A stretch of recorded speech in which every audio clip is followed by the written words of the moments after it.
So we got our homemade brake press here, and we got a nice bent U-bolt plate. So let's see if it'll straighten that back out again and make it like a 90-degree angle or not.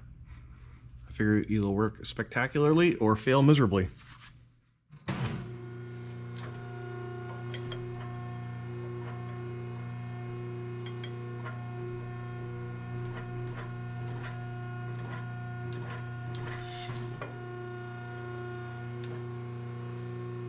I'd say that's pretty good.